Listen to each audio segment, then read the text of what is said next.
पहलगाम आतंकी हमला कानपुर को कभी न भूलने वाला दर्द दे गया। अपनी शादी के महज 70 दिन बाद ही 31 साल के शुभम आतंकी वारदात का शिकार हुए। देखिए रिपोर्ट। पहलगाम का आतंकी हमला कई लोगों के जीवन में हमेशा हमेशा के लिए दर्दनाक यादें छोड़ गया है। इन्हीं में से एक 31 वर्षीय व्यवसायी शुभम द्विवेदी की दिलों को हिला देने वाली मौत भी है। पेशे से सीमेंट कारोबारी शुभम अपनी शादी के महज 70 दिन बाद ही आतंकी वारदात का शिकार हो गए। वो कानपुर के रहने वाले थे और इसी साल 12 फरवरी को उनकी शादी हुई थी। घर में विवाह समारोह की हंसी खुशी का माहौल चल रहा था। शुभम अपनी पत्नी और परिवार के कई सदस्यों के साथ शादी की खुशियां मनाने जम्मू कश्मीर घूमने गए थे, इस बात से बेखबर कि ये खुशियां कुछ ही दिनों की मेहमान है। नए जोड़े ने मंगलवार को दोपहर में पहलगाम में घुड़सवारी करने का फैसला किया, जबकि परिवार के बाकी लोग अपने होटल के पास ही रुके थे। तभी आतंकियों ने धावा बोल दिया। आतंकियों ने उनकी पत्नी के सामने ही शुभम को मौत के घाट उतार दिया। पहलगाम के ऊपर वाली चढ़ाई होती है, उस पर गए थे हम लोग। घोड़े से लेके गए थे। वो रास्ता ही नहीं है कि कोई इंसान चल के जा पाए। घोड़े से लेके गए थे।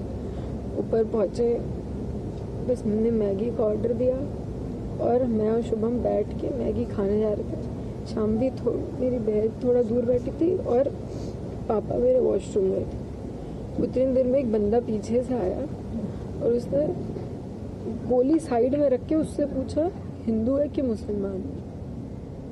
मुसलमान है तो पहले कलमा पढ़ के दिखा। जैसे हमें पता ही नहीं, हम पीछे पलट के देखे हो क्या रहा है। हम उसकी तरफ स्माइल करके पूछे, भैया क्या हुआ?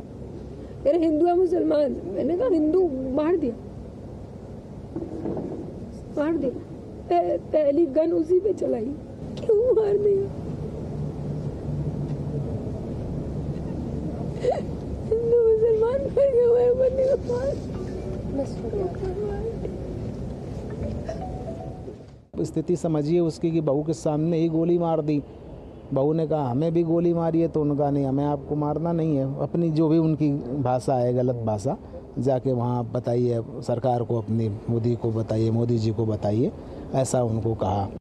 शुभम के परिवार वाले इस बात को स्वीकार नहीं कर पा रहे हैं कि जिस बेटे की शादी की खुशी में कुछ दिन पहले ही सब लोग जुटे थे, खुशियां मना रहे थे, वो अब उन्हें हमेशा हमेशा के लिए छोड़कर जा चुका है।